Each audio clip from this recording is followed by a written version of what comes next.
जय हिमालय, जय भारत। संसार भर में हिमालयी लोग यूट्यूब चैनल देख रहे आप सभी का स्वागत है और मैं हूं भारत की राजधानी नई दिल्ली से डॉक्टर हरीशचंद्र लखेड़। क्या सच में विश्वकर्मा और पांचाल जातियां ब्राह्मण हैं? संविधान के तहत ओबीसी या दलित जातियों में शामिल विश्वकर्मा और पांचाल जातियां अब खुद को ब्राह्मण घोषित करने में जुट गई हैं, जबकि भारत की जाति व्यवस्था एक जटिल सामाजिक संरचना है जो वैदिक काल से लेकर आधुनिक संविधान तक विकसित होती रही है। इस व्यवस्था में ब्राह्मण वह वर्ग माना गया है जो वेद अध्ययन, यज्ञ हवन, मंत्रोच्चार और आध्यात्मिक नेतृत्व का उत्तरदायी रहा है, जबकि विश्वकर्मा और पांचाल समाज की ऐतिहासिक भूमिका निर्माण, धातुकला, मूर्तिकला, बढ़ईगिरी, काष्ठकला और स्थापत्य से जुड़ी रही है।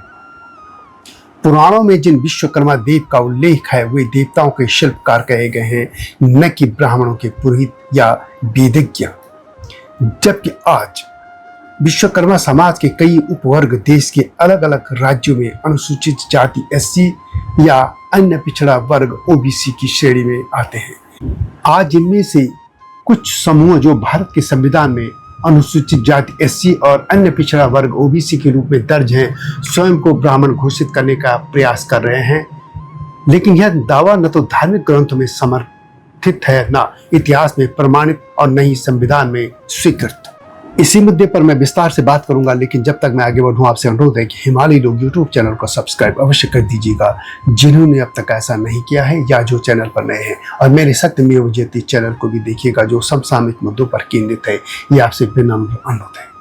इस मुद्दे पर आगे बढ़ने से पहले मैं साफ कर दूं कि मेरा काम सिर्फ इतिहास बताना है, न कि किसी को जाति के बारे में या घोषित करना कि वह कौन से वर्ग में आता है या आना चाहिए या नहीं।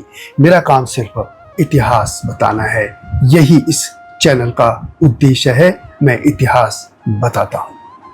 सबसे पहले बात कर लेते हैं कि विश्वकर्मा और पांचाल कौन है। विश्वकर्मा समुदाय पारंपरिक रूप से शिल्प निर्माण और धातु कला से जुड़े रहे हैं। ये समुदाय मुख्यतः 5 उपजातियों में विभाजित हैं: बढ़ई, सुतार, लकड़ी के कारीगर, लोहार, लौह और इस्पात का कार्य करने वाले, सुनार, स्वर्णकार, कंसार, तांबे पीतल के बर्तन बनाने वाले, कसेरा, कलार, टमटा आदि, और मूर्तिकार यानी शिल्पकार, पत्थर या धातु की मूर्तियां बनाने वाले। इन उपजातियों को कभी कभी पांचाल भी कहा जाता है और यह शब्द पंच 5 से जुड़ा है। इनका संबंध शिल्प कला, धातु कर्म, मूर्तिकला और निर्माण कार्यों से रहा है। इन पांचों को मिलाकर इन्हें पंचाल या विश्वकर्मा कहा जाता है। ये जातियां निर्माण और शिल्प के क्षेत्र में दक्ष होने के कारण समाज की आर्थिक जीवन रेखा का महत्वपूर्ण हिस्सा रही है, किंतु धार्मिक और वैदिक संरचना में ब्राह्मण पदवी से पृथक रही हैं। आज के जो पांचाल समाज के लोग हैं, उनका पांचाल जो प्राचीन द्रौपदी के ग्रह देश की बात है, वहाँ के पांचालों से कोई इनका संबंध नहीं है।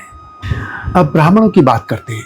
ब्राह्मणत्व का आधार वेद अध्ययन, यज्ञ, मंत्रोच्चार, शास्त्र ज्ञान और सामाजिक नेतृत्व रहा है। इस दृष्टि से विश्वकर्मा या पांचाल जातियों का इतिहास अलग रहा है। पुराणों में विश्वकर्माओं को देवताओं का शिल्पकार कहा गया है, पर वे वेद पाठी ब्राह्मणों की परंपरा से नहीं आते हैं। स्मृतियों और अन्य धर्म शास्त्रों में शिल्पकारों को ब्राह्मणों की श्रेणी में नहीं रखा गया है, यानी धर्म शास्त्रों में विश्वकर्मा जातियों को ब्राह्मण वर्ग में नहीं रखा गया है, क्योंकि उनका कार्य समाज की भौतिक सेवा और शिल्प निर्माण था, न कि वेद पाठ या यज्ञ संचालन। पौराणिक कथाओं में भगवान विश्वकर्मा को देवताओं का शिल्पी कहा गया है, जिन्होंने इंद्रपुरी, द्वारका, पुष्पक विमान जैसे निर्माण किए थे। परंतु यह महिमा विश्वकर्मा दैविक पुरुष के लिए थी, न कि समस्त विश्वकर्मा जातियों के लिए। उनकी पूजा तकनीकी प्रतिभा के कारण होती थी, न कि वैदिक ज्ञान या यज्ञ करने के ब्राह्मण भूमिका के कारण। विश्वकर्मा नामक देवता का उल्लेख पुराणों में होता है। धर्म ग्रंथों में कर्म के हिसाब से कहा गया है कि ब्राह्मणों नाम एसेदम वेद वेदांग माश्रितम, यानी वही ब्राह्मण है जो वेद और वेदांगों को जानता है। विश्वकर्मा जातियों में कोई भी शाखा वेद अध्ययन की परंपरा में नहीं रही है, न तो वे वेद पाठी रहे हैं, न वे यज्ञकर्ता। इस तथ्य की पुष्टि पराशर स्मृति, याज्ञवल्क्य स्मृति में भी होती है, जहाँ ब्राह्मणों की व्याख्या वैदिक शिक्षित, यज्ञकारी और संस्कारविद के रूप में की गई है, जबकि विश्वकर्मा जातियों का वर्णन शिल्प सूत्र और विश्वकर्मा पुराण में श्रेष्ठ शिल्पकारों के रूप में हुआ है, परंतु ब्राह्मण उन्हें कहीं नहीं कहा गया है। ये जातियां रुद्र ब्राह्मण, शिल्प ब्राह्मण, विश्व ब्राह्मण, विश्वकर्मा ब्राह्मण जैसे शब्दों का प्रयोग स्वघोषित सम्मानजनक पदवी के रूप में कर रहे हैं।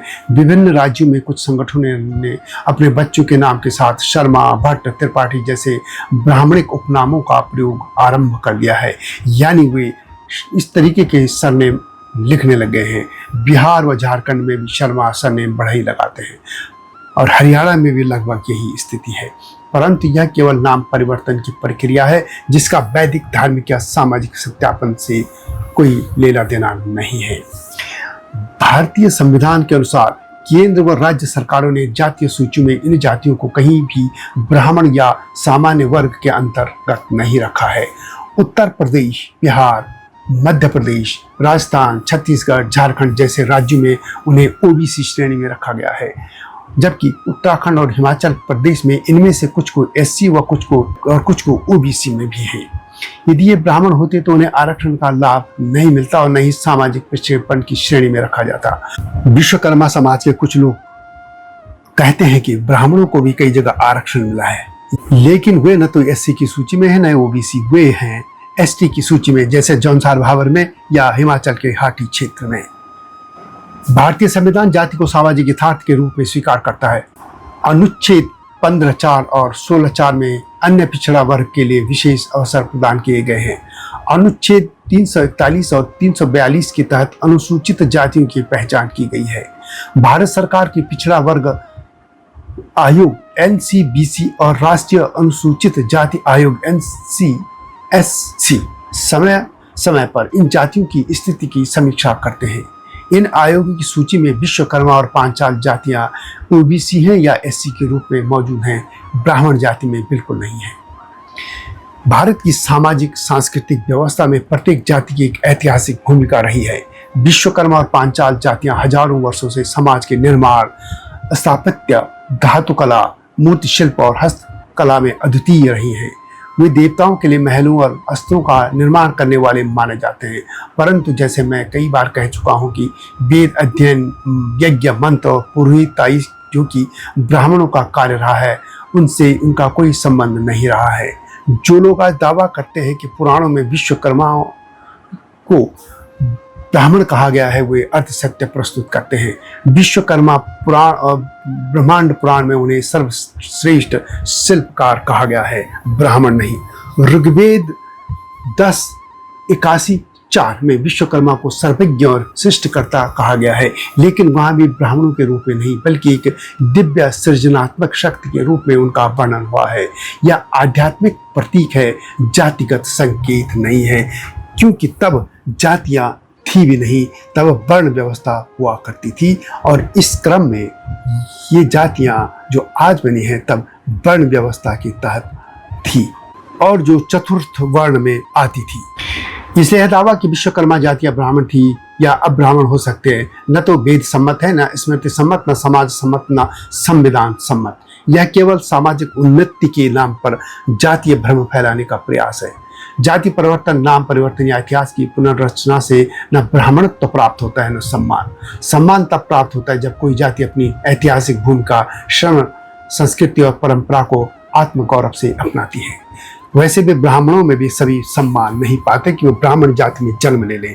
उनके कर्मों से ही ब्राह्मण का सम्मान होता है। कर्मों से किसी की भी पूजा आज के जमाने में नहीं होती है, किसी ब्राह्मण की भी। यदि वह समाज विरोधी, देश विरोधी कार्य करता है तो उसका सम्मान कतई नहीं होगा।